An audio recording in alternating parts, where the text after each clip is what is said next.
Hello learners, welcome to all of you. Hope you've had a good teleconferencing sessions for the last 2-3 days. Today we are going to discuss a very important part of your course, which is the 4th course of the diploma program. This is called project work. तो आइए देखते हैं कि जो आपका project work है diploma in early childhood care and education, अगर हम स्क्रीन पे देखें तो आज हमारा ये पूरा जो डिस्कशन पॉइंट होने वाला है that is about project work of diploma in early childhood care and education. तो अब हम समझें कि ये प्रोजेक्ट वर्क क्या है. अगर आसान शब्दों में कहें तो एक किस्म से ये प्रोजेक्ट वर्क टीचिंग प्रैक्टिस है. जब आप कोई बीएड या कोई डीएलएड या नर्सरी टीचर ट्रेनिंग का भी कोर्स करते हैं किसी भी फेस टू फेस इंस्टीट्यूशन से, तो आप प्रैक्टिस टीचिंग करते हैं. यानी you go to the students and young students and you conduct your classes or your lessons or your activities with them under the supervision of a trained teacher. यही होता है teaching practice में. तो हमारे इग्नू में भी प्रोजेक्ट वर्क का मतलब यही है. नाम केवल इसको हमने प्रोजेक्ट वर्क दिया है, पर एक्चुअली में ये टीचिंग प्रैक्टिस जैसा ही है. तो समझें कि हम इसमें प्रोजेक्ट वर्क या ये जो हम टीचिंग प्रैक्टिस करते हैं ये क्यों करते हैं. सो फर्स्टली तो जब हम बच्चों के साथ एक्चुअली काम करेंगे तो जो भी theoretical principles of child development हमने पढ़े हैं अपने कोर्सेज में, थ्योरी ब्लॉक्स में, those will become clearer from us as you can see in the first point of the slide. It will clarify your understanding. फिर आपको फील्ड में असल में क्या है और आपने सब्जेक्ट मैटर को थ्योरी में कैसे पढ़ा है, उन दोनों के बीच आप एक रिलेशनशिप समझा पाएंगे. तो आपकी कंसेप्चुअल अंडरस्टैंडिंग पढ़ने से जो हुई है वो फील्ड रियलिटी में अब आप उसे ट्राई आउट करेंगे. यंग बच्चों के साथ काम करने के लिए you need to have specific attitudes and skills. तो इस टीचिंग प्रैक्टिस या प्रोजेक्ट वर्क के थ्रू आप वो स्किल्स और प्रैक्टिस डेवलप करेंगे. आप ये समझेंगे कि प्ले एक्टिविटीज के थ्रू किस प्रकार बच्चों का विकास जो है अलग अलग क्षेत्रों में हम डेवलप कर सकते हैं, किस तरह फॉस्टर कर सकते हैं. इस प्रोजेक्ट वर्क या टीचिंग प्रैक्टिस को करने से आप बच्चों के लेवल के अकॉर्डिंग प्ले एक्टिविटीज प्लान कर पाएंगे जो उनके इंटरेस्ट की भी हैं. So you will be able to plan and carry out play activities that are of interest and of appropriate level of children. As you will do your teaching practice you will understand that दो आपके पास तो class में 20, 25, 30 बच्चे हैं, but yet each child is unique and how you have to modify your teaching strategy to the requirement of every child. तो ये बात हम समझ पाएंगे and it will help you to appreciate that when you are running a child care center like a creche or a preschool, तो आपको क्या क्या बातें ध्यान में रखनी है. Now it is possible that a large number of you, especially Punjab के कॉन्टेक्स्ट में, आप सभी लोग ऑलरेडी टीचर्स हैं, वहाँ पे वॉलंटियर्स के रूप में काम कर रहे हैं. तो हमारा ये कहना है कि आप जो DEC कोर्स पढ़ के आपने जो भी थ्योरेटिकल अंडरस्टैंडिंग गेन करी है, क्योंकि आप टीचर्स हैं बट बहुत सारे लोग ऐसे हैं जिन्होंने जो प्रैक्टिकल रूप में अर्ली चाइल्डहुड के टीचर्स हैं बट उन्होंने कोई थ्योरेटिकल कोर्स नहीं किया है, जिसके इसी कारण आप अभी इग्नू में एनरोल्ड हैं. तो जो हमारे कोर्स में आप नई नई बातें पढ़ रहे हैं, मेरा रिक्वेस्ट है कि आप ये समझें कि उनको अब आपको अपने ऑलरेडी जो आपका प्री प्राइमरी क्लास आप ले रहे हैं या कई लोग नहीं भी ले रहे हैं, दूसरे क्लासेस के साथ वॉलंटियर्स हैं, तो ये समझें कि किस प्रकार वो आपको क्लास में अप्लाई करना है. So meaning to say that even if you may already be a teacher of pre-primary children in a school, yet doing this project work, reading through our IGNU course material will help you to better understand, and there will be some new learning for you so that you can develop your skills even more, even if you are a teacher. So we believe, चाहे आप untrained teacher हैं इस समय, चाहे आपके पास थोड़ी सी training है, चाहे आप प्रैक्टिकली काम कर रहे हैं, every learner will learn something new out of this project work. And completing this project work is a compulsory part of this diploma. There is no shortcut to this project work. आपको खुद काम करना है teaching practice, और पूरे का diploma का certificate project work के कंप्लीट और सक्सेसफुली क्लियर होने पर ही मिलेगा. तो जानकारी में आगे चलते हैं कि हमें क्या क्या करना है. पहली बात तो है, इस प्रेजेंटेशन में हम आपको बताएंगे कि कौन सा प्री प्राइमरी स्कूल है जहां आपने काम करना है. because many of you are not working anywhere. There are students of our diploma program who are not working. So how will you find a school for your teaching practice? सबसे पहले ये बात करते हैं कि प्रोजेक्ट वर्क के लिए pre primary school कैसे ढूंढना है.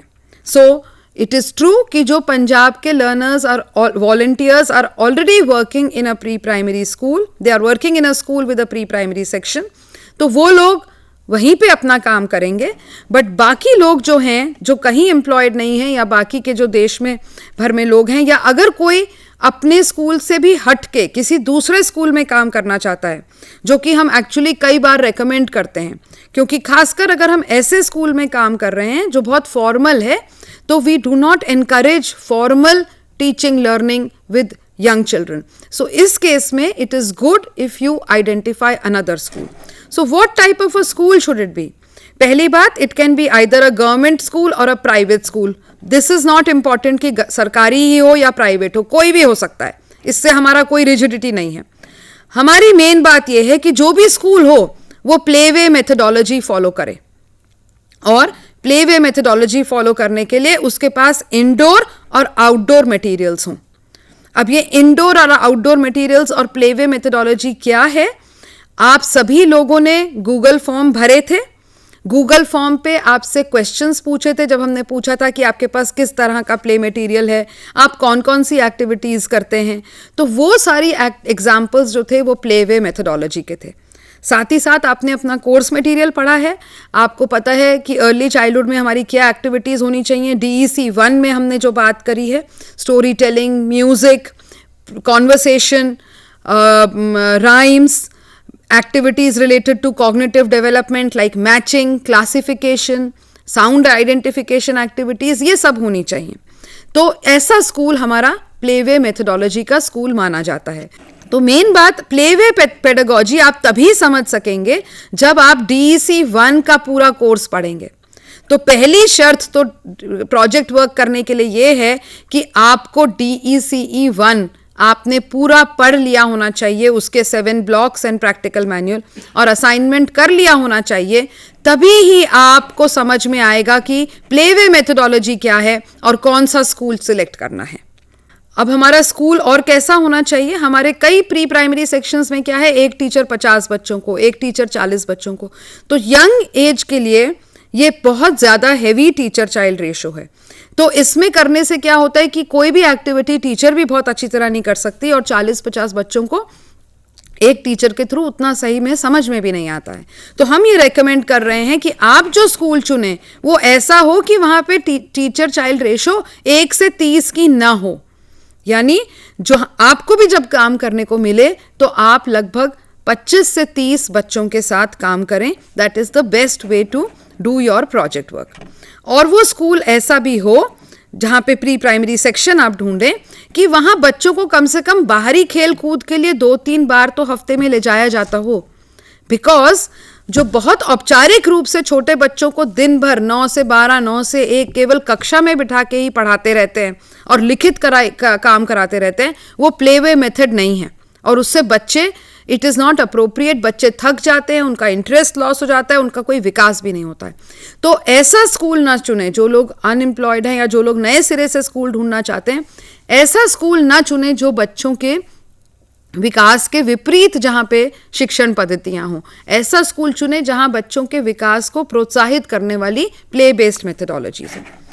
इसके अलावा अगर आप स्लाइड पे देखेंगे तो हम बता रहे हैं कि हमने अपनी ही प्रोजेक्ट वर्क की जो किताब है, एक तो हम सबके पास प्रोजेक्ट वर्क की किताब है, सभी के पास ये बुकलेट है. मैं चाहूँगी अगर इस पे थोड़ा ये फोकस हो सके. देखिए ये इस तरीके की है, यहाँ नीचे लिखा हुआ है प्रोजेक्ट वर्क, और यहाँ ऊपर इसके कोड भी लिखा हुआ है DECE 4.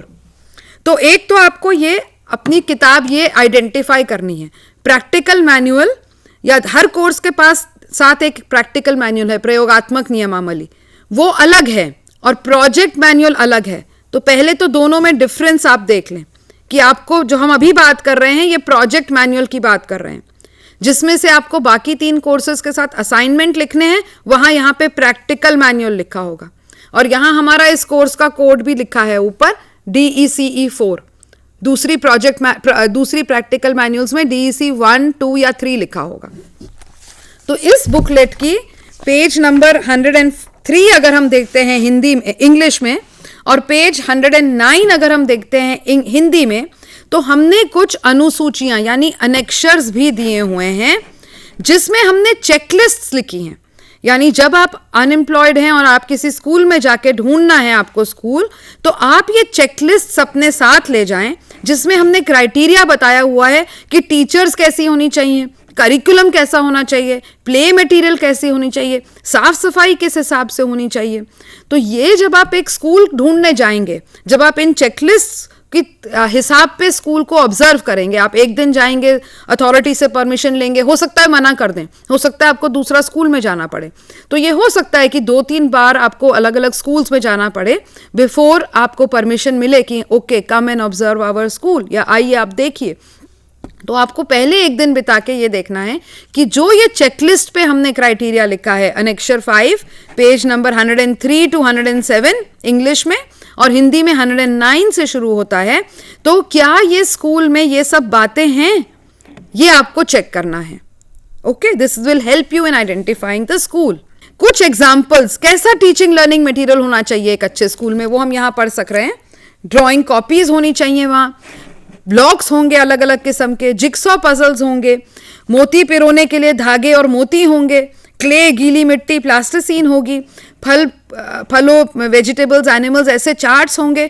बच्चों के लिए रेलेवेंट स्टोरी बुक्स होंगी जो हम कई स्कूलों में देख के भी आए हैं, पपेट्स होंगे, मास्क होंगे, फ्लैश कार्ड्स होंगे, हो सकता है रीडिंग कॉर्नर बनाया हो वहाँ पे लोगों ने, हो सकता है रोल प्ले का मटेरियल जैसे doll house, doctor set, kitchen set, ये भी एक कॉर्नर के रूप में वहां रखा हो। म्यूजिकल इंस्ट्रूमेंट्स होंगे, हो सकता है, जरूरी नहीं है ऑडियो विजुअल मटेरियल हो, जैसे कई गानों का टेप हो सकता है या कोई कहानी के वीडियोस हो सकते हैं, पर ये जरूरी नहीं है कि ये हो।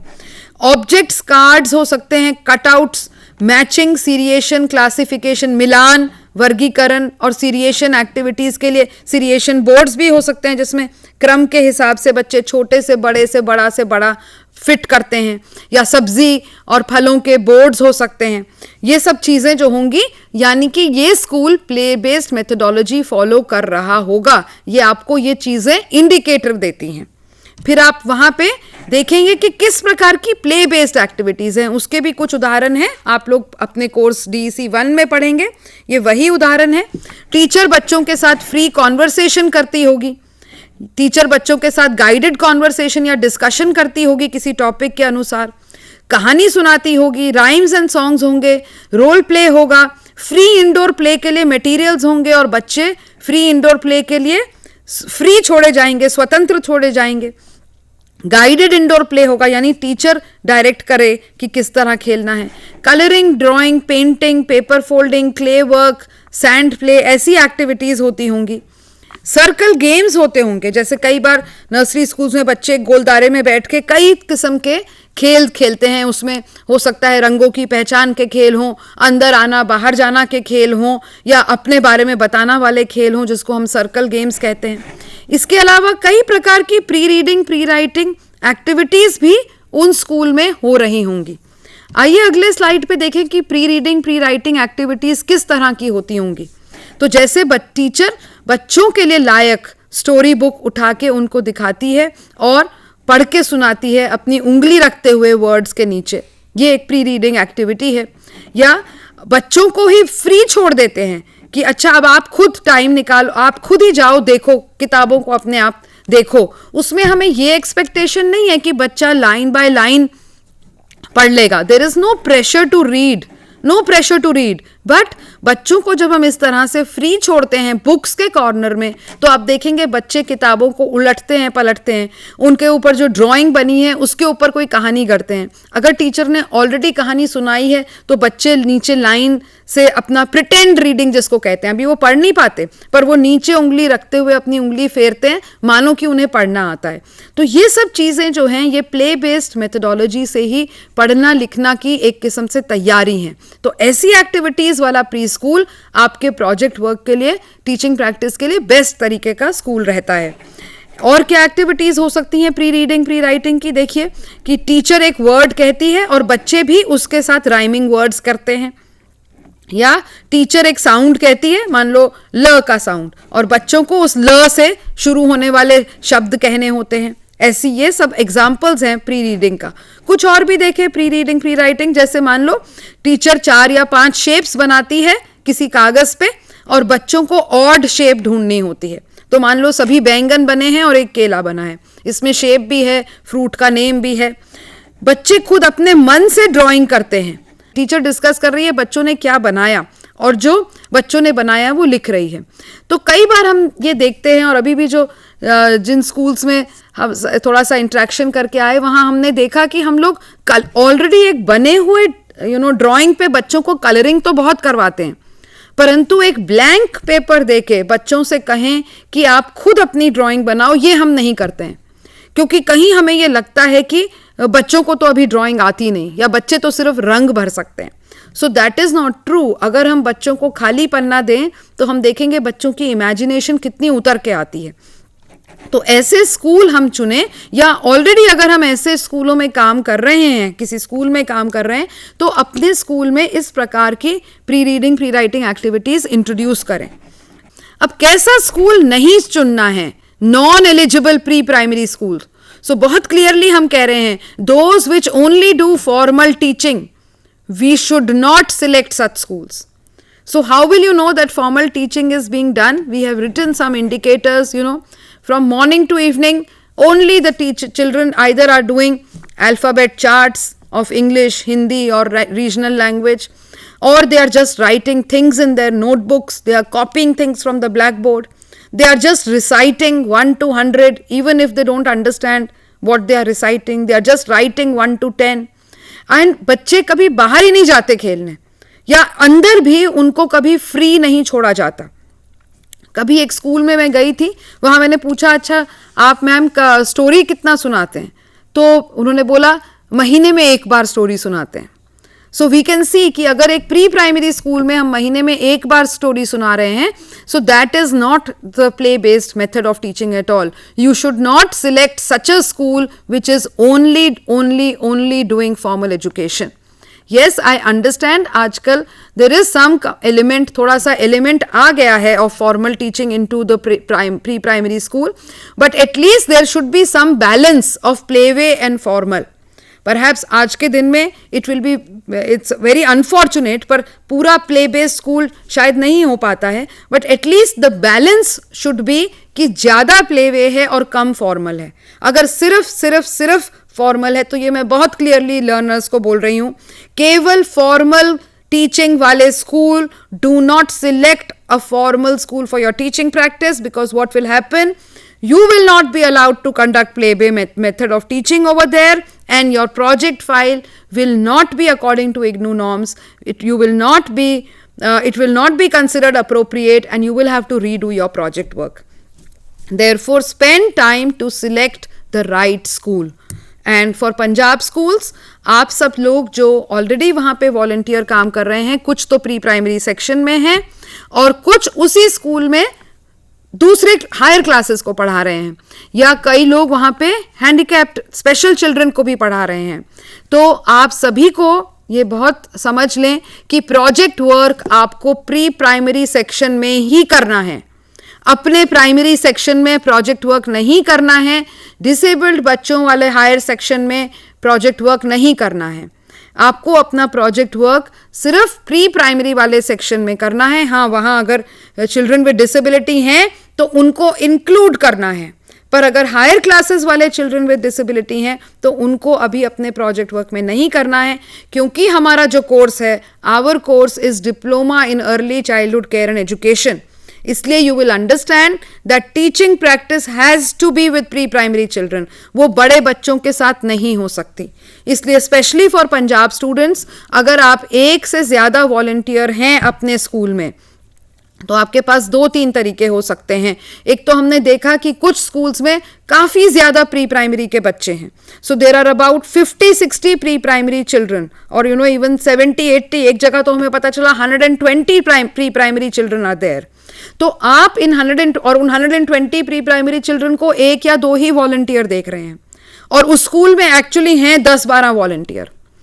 तो आप अपने प्री प्राइमरी सेक्शन को डिवाइड कर लीजिए। आपके 120 बच्चों के आराम से 4 सेक्शन बन सकते हैं। तो एक टाइम में आपके 4 वॉलंटियर वहां पे अपना प्रोजेक्ट वर्क कर सकते हैं, और जब ये 4 वॉलंटियर्स का प्रोजेक्ट वर्क खत्म हो जाए तो दूसरे 4 प्रोजेक्ट वर्क वॉलंटियर जो हैं वो अपना प्रोजेक्ट वर्क कर सकते हैं। तो ये बात आपको बहुत ध्यान में रखनी है, और इस बात में बिल्कुल भी कंफ्यूज नहीं होना है कि काम कहाँ पे किसके साथ करना है। अगले पॉइंट पे चलते हैं। अब हमारा ये देखें कि हमने स्कूल तो चुन लिया, तो हमारा सुपरवाइजर कौन होगा। अब जब आप स्कूल में जाएंगे, जो भी अनएम्प्लॉयड हैं, तो आपने जब स्कूल चुन लिया और वो प्ले बेस्ड मेथडोलॉजी का है, तो वहां की जो प्रिंसिपल है आपको एक nursery section, she will a lot you a nursery section.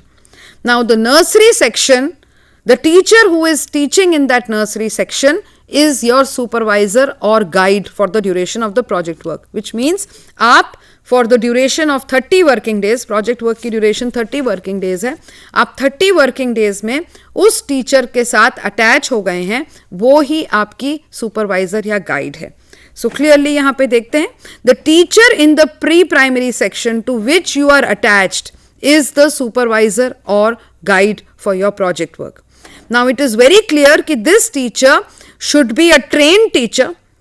तो या तो उन टीचर के पास हो diploma in nursery teacher training होगा उनके पास, या जिसको आप आम भाषा में NTT भी बोलते हैं, या diploma in pre school education होगा, DPSC भी बोलते हैं, या उन टीचर के पास हो सकता है डिप्लोमा इन एलिमेंट्री एजुकेशन या एलिमेंट्री टीचर ट्रेनिंग का उन्होंने कोर्स किया हो।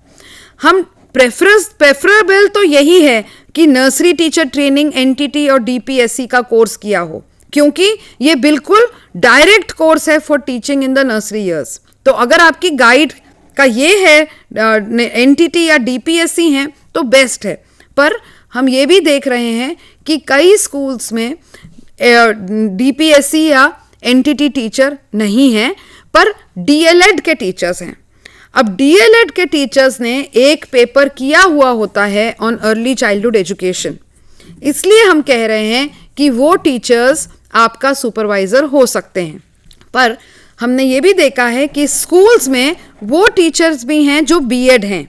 अब BEd बिल्कुल बहुत हाई डिग्री है, it's a very high level of qualification, no doubt, but BEd actually does not have any papers related to preschool education. So जो BEd टीचर है, जो स्कूल्स में जो BEd टीचर हैं, वो गाइड के रूप में आप नहीं ले सकते हैं। तो दिस पॉइंट स्पेशली सभी को, everybody across the all the students everywhere need to keep this in mind, but specially the Punjab students where you have either, वहाँ पे पंजाब में हमने देखा कि जो रेगुलर और फुल टाइम टीचर्स हैं, या तो वो BEd हैं या वो ETT हैं। तो जो आपको अपने स्कूल में आप वॉलंटियर हैं, अब आपका काम गाइड कौन करेगा, आपको ये बहुत ध्यान से देखना है कि वो जो आपके गाइड करने वाली टीचर हैं वो ETT वाली या DLED वाली टीचर हों एंड नॉट BEd टीचर। क्योंकि यहाँ पे इस बात का हमें आपको रीजनिंग समझा दूं क्या है। रीजनिंग ये है कि ऑलरेडी आप में से कई लोगों के पास BEd डिग्री है, परंतु फिर भी आपसे ये कहा गया है कि आप ये IGNOU का अर्ली चाइल्डहुड का डिप्लोमा कीजिए। तो अगर BEd डिग्री के बाद आपको डिप्लोमा करना है अर्ली चाइल्डहुड का, तो आपकी गाइड एक दूसरी BEd की टीचर नहीं हो सकती, इसमें गड़बड़ हो जाएगी। क्योंकि अगर BEd के बाद ही अर्ली चाइल्डहुड में आप वैसे तो फिर कोई ट्रेनिंग की ज़रूरत ना होती, पर अगर हम स्पेशल अर्ली चाइल्डहुड की ट्रेनिंग आप IGNOU से ले रहे हैं, तो यानी आपका सुपरवाइज़र भी ऐसा होना चाहिए जिसके पास अर्ली चाइल्डहुड की ट्रेनिंग है। और हमारे देश में जिस प्रकार के शिक्षा एजुकेशनल क्वालिफिकेशंस हैं, उसमें NTT का डिप्लोमा या DPSC का डिप्लोमा या DLED diploma in elementary education, जिसको कई जगहों पे एलिमेंट्री टीचर ट्रेनिंग भी ETT भी कहते हैं, वो टीचर आपके लिए अप्रोप्रिएट है। तो इस बात का बिल्कुल ध्यान रखें। अब यहाँ पे 2-3 क्वेश्चंस आ सकते हैं स्टूडेंट्स के, वो अभी हम डिस्कस करेंगे कि अगर हमारे यहाँ पे BEd टीचर ही हैं और दूसरे टीचर नहीं हैं तो क्या करना है, तो थोड़ा पेशेंस रखिए, अभी हम बताएंगे। साथ ही में ये बात बहुत ध्यान रखनी है कि आप जो स्टूडेंट अभी हमारे DEC प्रोग्राम में एनरोल्ड है वो गाइड नहीं हो सकता है। So the guide should not be enrolled herself in DEC programme. ऐसा ना हो कि आप एनरोल्ड हैं और दूसरा आपकी फ्रेंड एनरोल्ड है तो आप एक को गाइड कर रहे हैं, आप दूसरे को गाइड कर रहे हैं, ऐसे नहीं हो सकता है। So this also we need to be very clear. Students of our already existing students of diploma programme can not be guide for each other, इस बात को ध्यान में रख लें। अब चलें हम देखें वही बात जो मैं कह रही थी कि पंजाब के स्टूडेंट्स हो सकता है ये कहें कि मैडम हमारे स्कूल में तो NTT और DLED और ETT के टीचर नहीं हैं, तो हम क्या करेंगे। तो ऐसे आपको 2-3 आपके पास चॉइसेस हैं। ये चॉइसेस भी हम जो फील्ड विजिट करके आए हैं वहाँ से हमें समझ में आई है। पहली बात तो क्लियर है, अगर आपके स्कूल में NTT या DLED या ETT टीचर नहीं हैं तो आपको एक दूसरा प्री प्राइमरी स्कूल ढूंढना होगा जहाँ आप प्रोजेक्ट वर्क कर सकते हैं। अब कैसे ढूंढेंगे हम ये प्री प्राइमरी स्कूल। एक तो हमें ये पता चला कि कई स्कूल हैं जो इवनिंग शिफ्ट में भी चलते हैं, तो आपको थोड़ी मेहनत है, परंतु हर कुछ के लिए थोड़ा मेहनत तो करना पड़ता है। आप सुबह अपने स्कूल में पढ़ाइए और शाम को दूसरे जो शिफ्ट में ट्रेंड टीचर है जहाँ पे NTT या इवनिंग शिफ्ट का स्कूल जहाँ पे NTT DLED या ETT की टीचर है वहाँ पे जाइए और वहाँ पे अपना प्रोजेक्ट कंप्लीट करिए। एक और काम भी किया जा सकता है कि अगर ये पॉसिबल है, आपको अपने लेवल पे ये देखना है कि ये पॉसिबल है या नहीं, कि एक दूसरे स्कूल में मान लो वॉलंटियर है जहाँ पे ट्रेंड टीचर है, तो ट्रेंड NTT या DLED टीचर है, तो जब वो वॉलंटियर अपने स्कूल में अपना प्रोजेक्ट वर्क ख़त्म कर ले तो क्या आप ये म्यूचुअल एडजस्टमेंट में वो आपके स्कूल में कुछ दिन काम कर ले 30 वर्किंग डेज, और आप उतने दिन के लिए अपने आप को उस स्कूल में अटैच कर लें जहाँ पे वो दूसरा वॉलंटियर है। तो इस तरीके से आपको शाम के स्कूल में नहीं, सुबह के शिफ्ट में ही हो जाएगा। अब ये सब चीज़ें हमारे आइडियाज़ हैं, हम आपको अपनी तरफ से इसको लेके कोई लेटर नहीं दे सकते हैं। आपको खुद ही अपने लेवल पे ये प्लानिंग करनी है या अपने एजुकेशन ऑफिसर से बात करनी है या अपने हेड से बात करनी है, क्योंकि अगर आप पंजाब सरकार ने आपको ये डिप्लोमा करने को कहा है तो वो आपको ज़रूर हेल्प भी करेंगे इस बारे में। तो आपको ये इस तरीके से एडजस्टमेंट हो सकती है कि 30 दिन के लिए आपका अटैचमेंट जहाँ पे उस स्कूल में कर दिया जाए जहाँ पे ट्रेंड NTT या DLED टीचर है, और वहाँ से कोई वॉलंटियर आपकी प्लेस में इधर आ जाए। 30 दिन का पीरियड जब पूरा हो जाए तो आप लोग अपने अपने स्कूल में वापस जा सकते हैं। ये हमें एक किस्म का इसमें से आइडिया या चॉइस समझ के आया कि ऐसे किया जा सकता है। एक और भी एक सजेशन था कि कई DLED ETT NTT टीचर्स हैं जो अभी रिटायर हो गए हैं पर पहले वो उसी स्कूल में काम करते थे, तो अगर ऐसे टीचर आपके स्कूल में रोज़ आके आपको सुपरवाइज कर सकते हैं तो ऐसे भी टीचर्स की आप सपोर्ट ले सकते हैं अपना काम करने के लिए। और आपको अपने अभी ये प्रोजेक्ट वर्क में अभी हमने ये चीज़ इंक्लूड नहीं करी है, पर आपको एक हम अनेक्शर बना के देंगे जिसमें आपको बताना होगा कि आपकी गाइड की क्या क्वालिफिकेशंस हैं जिसको आपने चूज़ किया है। और जब आपकी प्रोजेक्ट फाइल आप हमें सबमिट करेंगे, जो प्रोजेक्ट फाइल आपकी बन के आएगी, तो उसमें हमें आपको ये अनेक्शर डालना होगा जिससे हमें क्लियर पता चले कि आपके गाइड कौन थे। तो वही यहाँ कह रहे हैं, this annexure is not in the project work booklet but it will be send to you. आपको SMS द्वारा दिया जाएगा या इग्नू की वेबसाइट पर अपलोड किया जाएगा। तो अब मैं एक बार फिर से थोड़ा सा, क्योंकि इतना बोलने पे शायद पहले वाली बात याद ना रहे, दोबारा उन स्टूडेंट्स के लिए रिपीट कर देती हूँ कि जो स्टूडेंट्स अनएम्प्लॉयड हैं और अपना नया तरीके से स्कूल ढूंढ रहे हैं, उनके लिए ये कन्फ्यूजन कुछ नहीं है। उनकी जो टीचर है वो ट्रेन टीचर है, तो उनको अपने 30 प्रोजेक्ट के जो वर्किंग डेज हैं वो वहीं पे रह के पूरे कंप्लीट करने हैं। उनको कहीं इधर उधर कोई और टीचर ढूंढने की ज़रूरत नहीं है। Those who are going unemployed and who have found a good playway method school and they have found a trained teacher, they will continue to remain attached with that teacher for 30 working days, and they will complete their full project work with this one teacher. So there is no confusion about that. This what अभी जो what I was saying कि आप एक volunteer दूसरे volunteer से exchange कर ले, this is specific strategies which we are planning to help the students to complete the project work.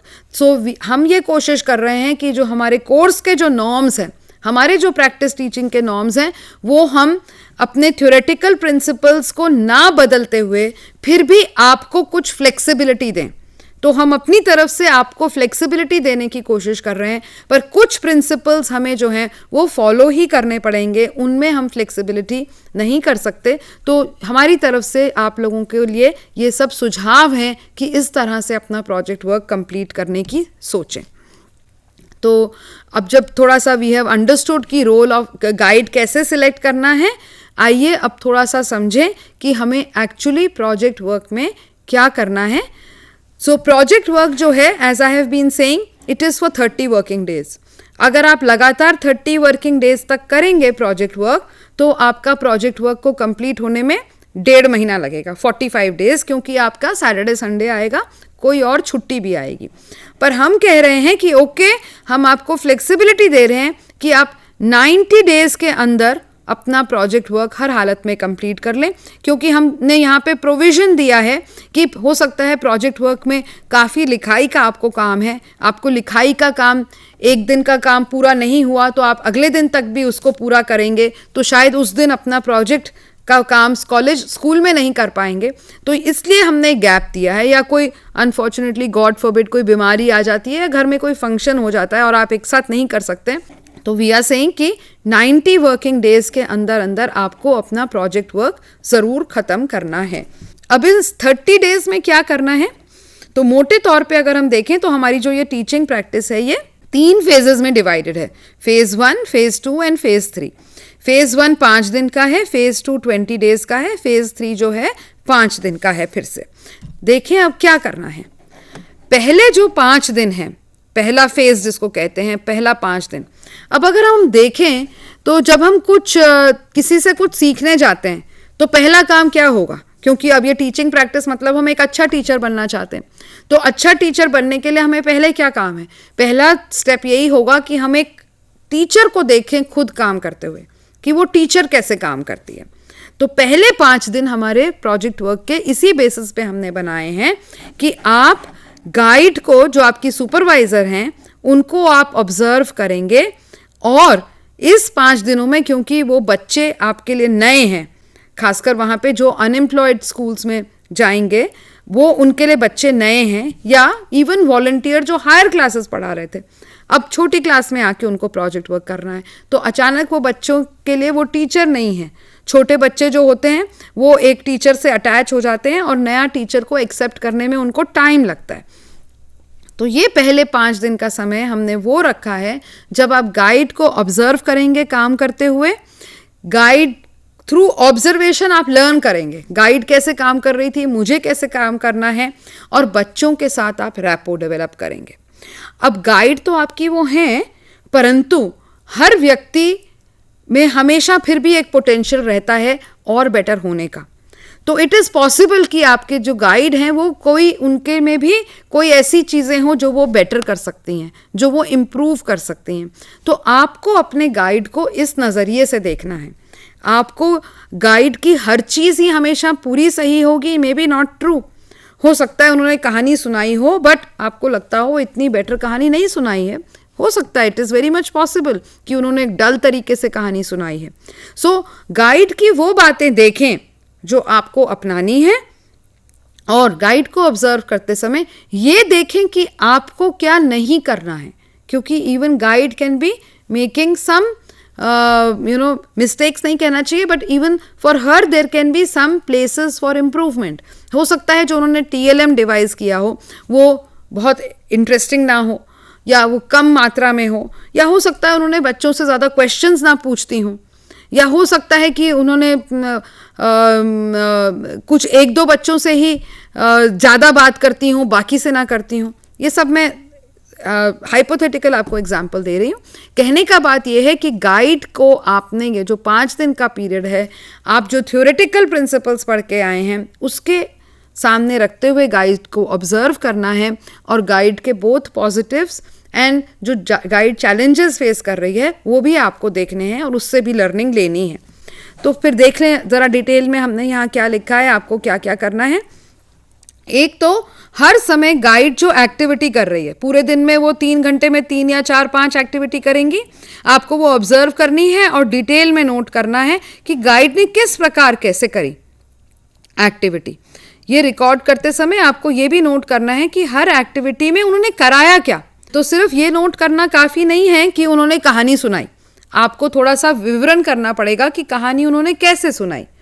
सिर्फ ये नोट करना काफ़ी नहीं है कि उन्होंने क्लासिफिकेशन की एक्टिविटी करी, आपको ये नोट करना पड़ेगा कि क्लासिफिकेशन की एक्टिविटी में उन्होंने क्या मटेरियल यूज़ किए, उसको एक्चुअली किस तरह से किया। साथ ही साथ आप ये भी हम समझने की कोशिश करें कि उनके जो डिफरेंट एक्टिविटीज़ थे उसके गोल्स क्या थे, उसमें विकास के कौन से क्षेत्र को प्रोत्साहन मिला, that we have to see. Guide ने बच्चों को हैंडल कैसे किया, वो बच्चों के साथ उसने किस तरह से बातचीत करी, उनके साथ उसने किस तरह से इंटरेक्शन किया, ये हमें नोट करना है। अगर गाइड आपको कहती है कि मेरे साथ कुछ टास्क्स करो, अगर आपको मटेरियल डिस्ट्रीब्यूशन में इन्वॉल्व करती हैं, या मान लो आपको बच्चों ने ड्राइंग करी, अब बच्चों की ड्राइंग के नीचे कुछ लिखना है, इस टास्क में इन्वॉल्व करती है, तो इस पीरियड में आपको ये गाइड के साथ करना है। तो आप अपने साथ एक छोटा सा नोटबुक रखेंगे या लूज पेपर भी रख सकते हैं, जिसमें आप फटाफट से कुछ अपने नोट्स लिखेंगे। उस समय तो आपके पास इतना टाइम नहीं है कि आप हर कुछ का एक लेंदी डिस्क्रिप्शन लिख लें, आप छोटे छोटे नोट्स लिखेंगे अपने साथ, ताकि आपको तुरंत बाद में जाके थोड़ा सा मेमोरी और रिकॉल हो जाए कि आपने क्या करना है।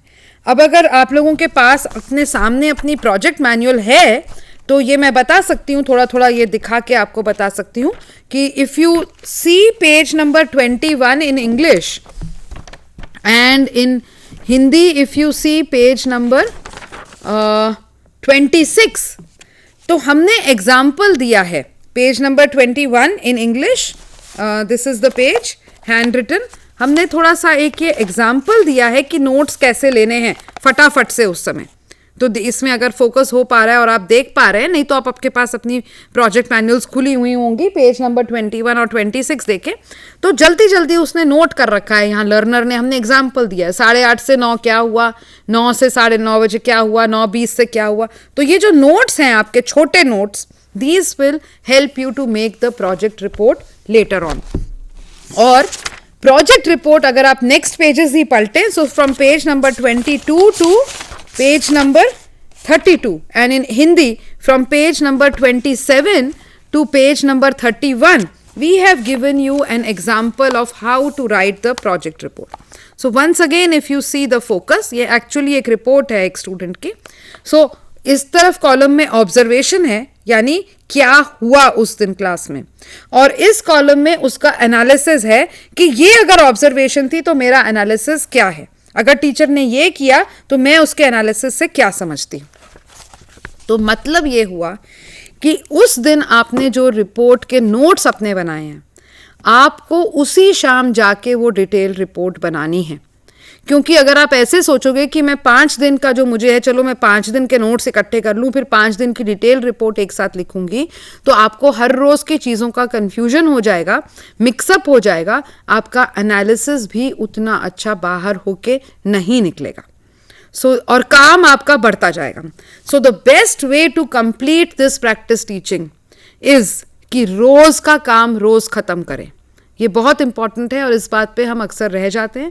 सो आप ये देख सकते हैं 30 वर्किंग डेज़ के लिए आपको थोड़ी अपने शायद फैमिली में थोड़ी एडजस्टमेंट करनी पड़े, किस तरह से आप करेंगे, दूसरे फैमिली मेम्बर्स का हेल्प की शायद ज़रूरत पड़ सके, थोड़ा अपनी दूसरी एक्टिविटीज़ कम करनी पड़ सके, पर ऐसा करने से ही, रोज़ का काम रोज़ करने से ही आप ये काम कंप्लीट कर पाएंगे हर रोज़। या एक और बात भी हम यहाँ पे बोलना चाह रहे थे कि जो आपका ऑब्जर्वेशन पीरियड है, this is also a learning period. तो एंड ऑफ ईच डे, हर रोज़ उस दिन के बाद गाइड से डिस्कस करें। कोई आपके डाउट्स हो सकते हैं, गाइड ने ऐसा क्यों किया, उसने उस बच्चे को ऐसा क्यों बोला, उसने ये एक्टिविटी क्यों करी।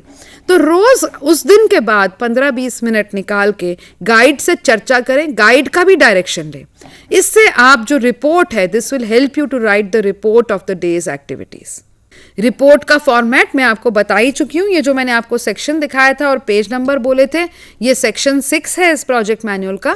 सो इसमें हमने आपको यही जो अभी आपने स्क्रीन पे देखा था वही है ये सेक्शन 6। इसमें जो डिटेल्ड एग्जाम्पल है वो दीजिएगा। इस तरह 5 दिन जब आप ऑब्जर्व करेंगे तो आपको एक समझ में आ जाएगा कि एक सप्ताह भर में टीचर ने जो एक करिकुलम या टाइम टेबल बनाया वो क्या था और क्यों बनाया। अब आपके पास भी आपने DEC 1 में पढ़े हैं प्रिंसिपल्स। फॉर एग्जाम्पल अगर 1-2 प्रिंसिपल्स बताऊं तो याद आपको भी आएगा कि हमने ये कहा था बैलेंस होना चाहिए बिटवीन इंडोर एंड आउटडोर। हमने कहा था बैलेंस होना चाहिए between free and structured, between teacher guided and child guided. तो अब जब आपने हफ्ते भर की अपनी रिपोर्ट देख ली, टीचर ने क्या काम किया, तो अब आप इसको अपने एनालिसिस में लिखें कि क्या ये सारे प्रिंसिपल्स हुए, क्या हर एरिया ऑफ डेवलपमेंट के लिए एक्टिविटीज थी, क्या एक्टिविटीज बच्चों के एज अप्रोप्रिएट थी। ये सभी इंडिकेटर हमने अपने सेक्शन 6 की प्रोजेक्ट मैनुअल में लिखे हुए हैं। हर चीज को मैं यहाँ पे वर्बली नहीं बोल सकती, आपको अपना प्रोजेक्ट मैनुअल पढ़ना पड़ेगा। पढ़ने के लिए कोई शॉर्टकट नहीं है। केवल ये मत सोचिएगा कि यहाँ मैंने 2 घंटे का डिस्कशन किया है ऑन प्रोजेक्ट वर्क, तो मेरे इस बोले गए डिस्कशन के आधार पे आप प्रोजेक्ट वर्क बना लेंगे। बिल्कुल नहीं। मेरा ये बोला गया discussion is only a facilitation for you. This is not a shortcut for reading the project manual. You have to read the project manual, otherwise you will make many errors because I cannot speak everything.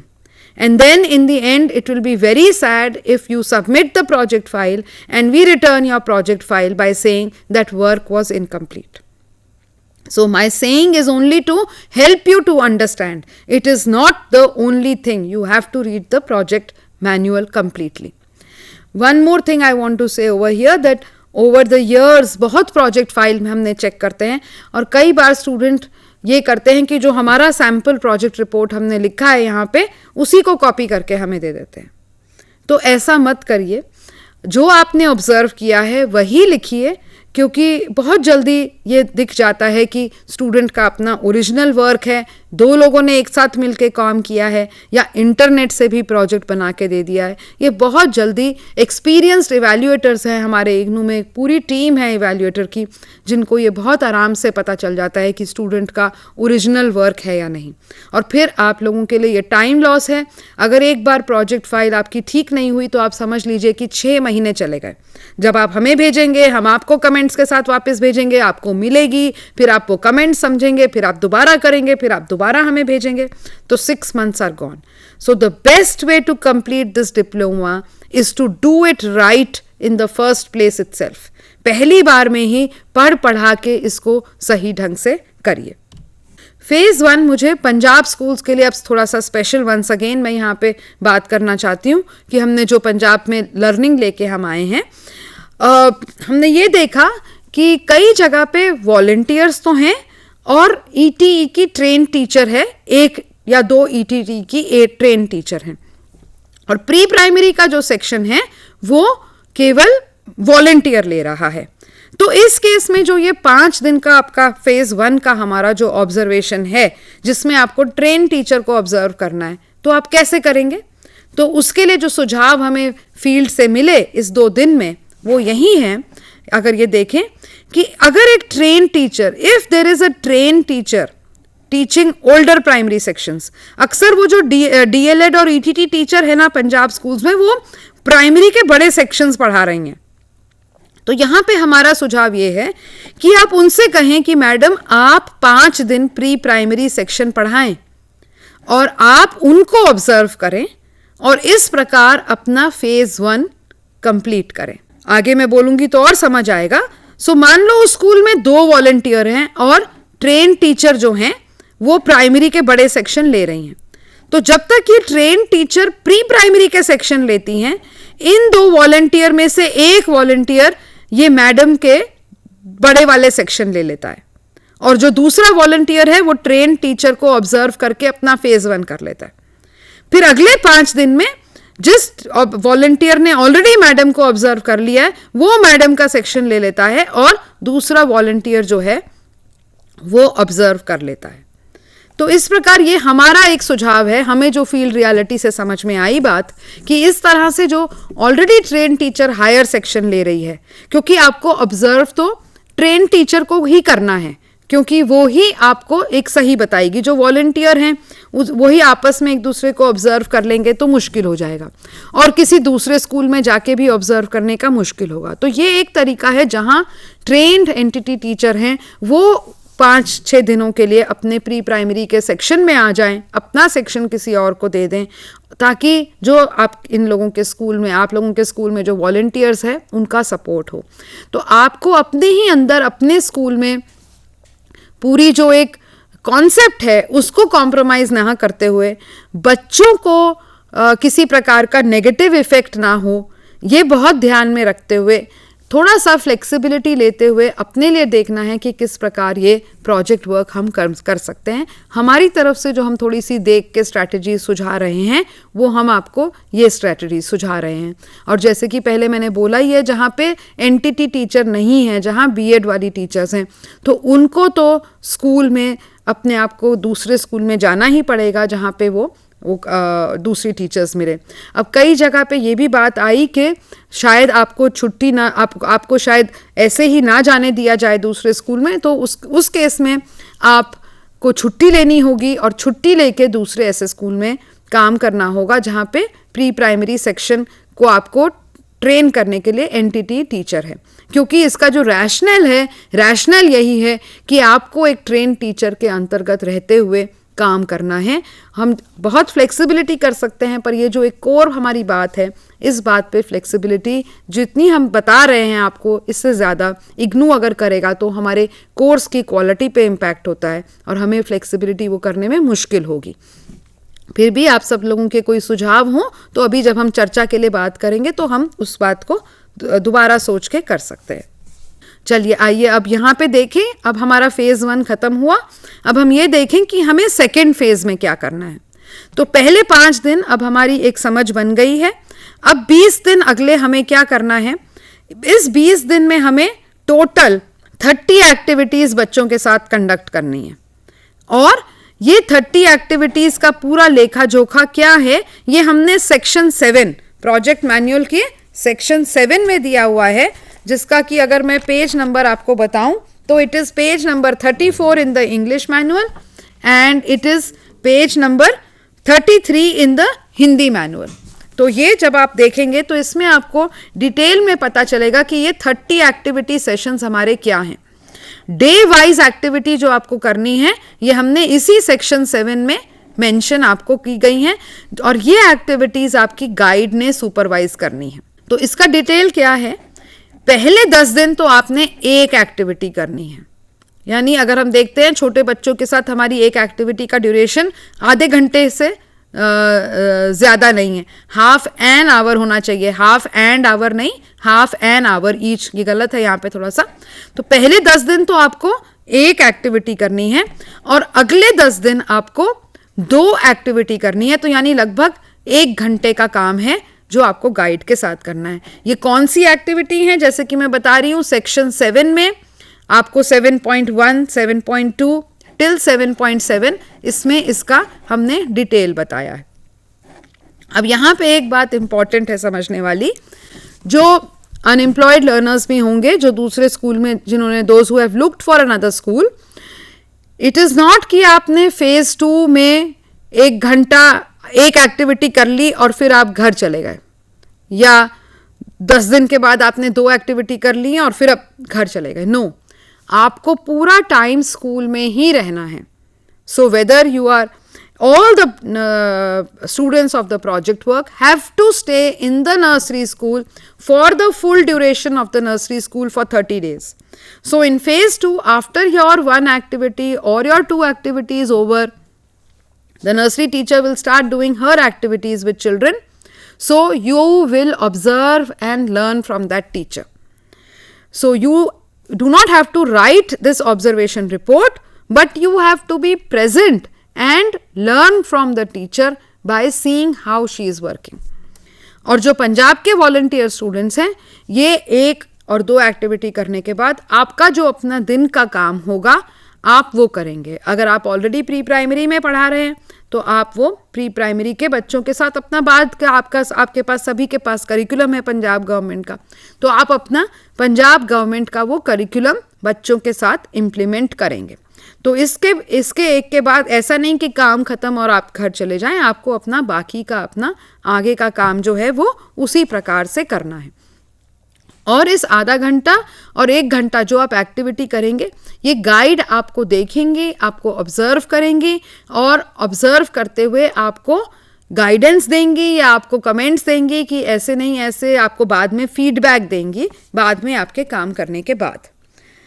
अब इसमें भी detail है कि आपको कैसे ये activity, ये तो नहीं कि हमने सोचा अच्छा यहाँ लिखा था कहानी सुनाना, चलो आज कहानी सुना देते हैं और ख़त्म, ऐसा नहीं है.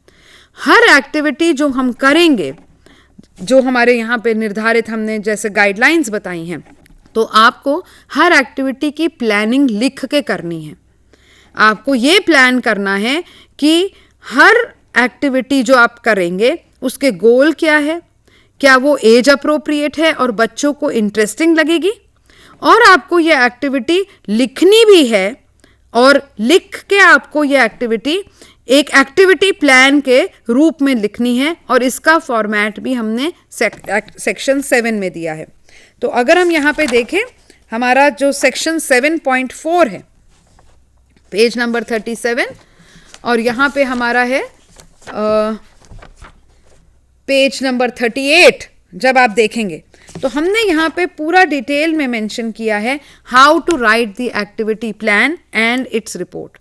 एक्टिविटी प्लान मतलब it is the planning for how you will do the activity. So for example, आपका अगर मैं यहाँ देखूँ एक्टिविटी सेशन नंबर 11 जो था, या activity session number 10, it says आपको मैचिंग एंड क्लासिफिकेशन से रिलेटेड एक्टिविटी प्लान करनी है. तो कैसे लिखा जाएगा एक्टिविटी प्लान के क्या कंपोनेंट्स हैं? Number 1 component is the goal. आपको पहले मेंशन करना है what is the goal of this activity, why I am doing this activity. Second point आपको मेंशन करना है what is the content of this activity, मैं इस एक्टिविटी में एक्चुअली मैं करूंगी क्या, and what are the materials required for this activity. So let us focus on this page number 39. Once again, this is giving you, in English manual it is 39 and in Hindi manual it is also 39. This is giving you an example of how to write the activity plan. अगर हम यहाँ focus करें तो हम ये देख रहे हैं कि goal, what was the activity इस केस में था to plan activities on the theme Diwali. सो ये इनका गिवन थी, दिवाली पे इनको एक्टिविटी करनी थी. इसके गोल क्या थे ये यहाँ मेंशन किए गए हैं. Awareness of the festival, to nurture children's imagination and to give them opportunity to express themselves during the discussion. ये इन्होंने गोल लिखा. उसके बाद पूरी कंटेंट माने what is it that I will do during the activity, ये पूरा discussion ये बताया है. And if we turn the page, पूरा देखिए कंटेंट का पेज नेक्स्ट पेज तक भी चला है. And at the end of it we have written materials required for the activity. तो यानी एवरी एक्टिविटी सेशन, ये पूरा डिटेल प्रोजेक्ट मैनुअल में है. एवरी एक्टिविटी सेशन जो है, फॉर एग्जाम्पल हमने डे 1 में कहा activity for physical development, day 4 में कहा एनी ड्राइंग एक्टिविटी, डे 5 में कहा story telling. So for each of this session, इस हर सेशन के लिए you have to write it in the form of an activity plan. जो अभी मैंने आपको दिखाया, this was the activity plan. और एक्टिविटी प्लान के कंपोनेंट्स क्या हैं? The components of activity plan are the goal, the content and material required. Now before doing this activity you have to show this activity plan to your guide. तो the guide will read this activity plan and give you feedback. वो change करने को कह सकती हैं, आपको modify करने को कह सकती हैं, या वैसे ही ओके कर सकती हैं. अब जब आप ये ओके हो गया आपका एक्टिविटी प्लान, तब आप ये एक्टिविटी करेंगे. जब आप एक्टिविटी करेंगे तो गाइड आपको ऑब्जर्व कर रही हैं. अब एक्टिविटी करने के बाद हमारा यहीं पे एक बार ये स्लाइड पे देख लें, क्योंकि ये मैंने पॉइंट बोल दिया पर आपको स्लाइड में नहीं दिखाया. Discuss the activity plan with your guide and get it signed by her. Discuss the play materials to be used if any for the guide and discuss it with her. अब हम कह रहे हैं कि पहले आप एक दिन का ही एक्टिविटी प्लान बनाएं और गाइड से उसको डिस्कस करें और एक्टिविटी सेशन ऑर्गेनाइज कर लें. जब आपको आ जाएगा कि एक्टिविटी प्लान कैसे लिखना है, तो आप 1-2 दिन के एडवांस में भी एक्टिविटी प्लान बना के रख सकते हैं और गाइड से उनको ओके करवा सकते हैं. दी एक्टिविटी प्लान और जो भी मटेरियल्स हैं वो आपको गाइड को दिखाने हैं और डिस्कस करने हैं at least 1 day before you organise the session. अब ये नहीं कि आज आपने प्लान किया था सुबह स्टोरी टेलिंग सुनाना और 8 बजे भागते भागते गाइड से कहें कि मैम मेरा ये प्लान पढ़ लीजिए और ओके कर दीजिए. नो, अगर आज स्टोरी सुनानी थी तो कल आपका जो एक्टिविटी प्लान था वो गाइड के साथ डिस्कस होके उसमें मार्क्स लग जाने चाहिए. फिर आप एक्टिविटी सेशन बच्चों के साथ करेंगे, गाइड आपको फीडबैक देगी और फिर आपको इस एक्टिविटी सेशन की रिपोर्ट लिखनी है. यानी रिपोर्ट मतलब आपने कैसे किया, आपको क्या लगता है, how was your activity, will you like to what is the feedback that you have on the activity, how do you think you could do this better.